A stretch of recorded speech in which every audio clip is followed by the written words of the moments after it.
Icon star Allu Arjun pan Indian మూవీగా December 5న వస్తున్నటువంటి మూవీ పుష్ప ది రూల్ ఇప్పటికే ఇండియాలో కొన్ని చోట్ల అడ్వాన్స్ బుకింగ్స్ ఓపెన్ చేయగా హాట్ కేకుల్లా అమ్ముడుపోతున్నాయి. మరి విషయానికి వచ్చినట్లయితే తెలుగు రాష్ట్రాలలో ఈ సినిమాకు ప్రీమియర్స్ వేయబోతున్నారు. అయితే ఈ ప్రీమియర్స్ కి మెగా ఫ్యాన్స్ బాయ్కాట్ చేయబోతున్నారు. దీంతో డిస్ట్రిబ్యూటర్స్ ప్రీమియర్ షోలు వేయడానికి వెనక్కి తగ్గుతున్నారు. ప్రీమియర్ టికెట్ రేట్లు 1500 పెట్టినా అల్లు అర్జున్ అభిమానులు ఒక్కరే వెళ్లరు. ఎప్పుడు అల్లు అర్జున్ మూవీస్ కి మెగా ఫ్యాన్స్ కలిసి వెళ్తుంటారు. ఈసారి ప్రీమియర్స్ కి మెగా ఫ్యాన్స్ డుమ్మా కొట్టాలని ప్లాన్ చేస్తున్నారు. ప్రీమియర్ టికెట్ ప్రైస్ 1500 కన్నా తక్కువ పెడితే ఎటువంటి ఆదాయం ఉండదు. 2000 పెడితే ఫ్యాన్స్ రారేమో అనే ఆలోచనలో మేకర్స్ ఉన్నారు. ప్రస్తుతానికి మెగా ఫ్యాన్స్ పుష్ప 2 ప్రీమియర్స్ కి పెద్ద దెబ్బే వేయబోతున్నారు. మరి ఈ రోజు ఈవినింగ్ కల్లా ప్రీమియర్ టికెట్ ప్రైస్ కన్ఫర్మ్ అయిపోతాయి. మాకు అందుతున్న సమాచారం మేరకు ప్రీమియర్ టికెట్లు అభిమాన సంఘాల హ్యాండిల్లోనే ఉండబోతున్నాయి.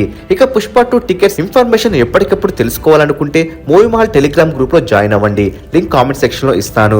ఇక పుష్ప 2 అడ్వాన్స్ బుకింగ్స్ ఈ రోజు నుండి డిస్ట్రిక్ట్ యాప్ లో ఓపెన్ చేయబోతున్నారు. మరి పుష్ప 2 సినిమా పైన మెగా ఫ్యాన్స్ దెబ్బ ఎలా ఉండబోతుందో కామెంట్ రూపంలో తెలియజేయండి. మరెన్నో టాలీవుడ్ లేటెస్ట్ అప్డేట్స్ అందరికన్నా ముందే అందిస్తున్నటువంటి మూవీ మహల్ ఛానల్ సబ్స్క్రైబ్ చేసుకుని బెల్ ఐకాన్ ని యాక్టివేట్ చేసుకోండి. ఈ వీడియో మీకు నచ్చినట్లయితే లైక్ షేర్ కామెంట్ చేసి మూవీ మహల్ ఛానల్ సపోర్ట్ చేయండి.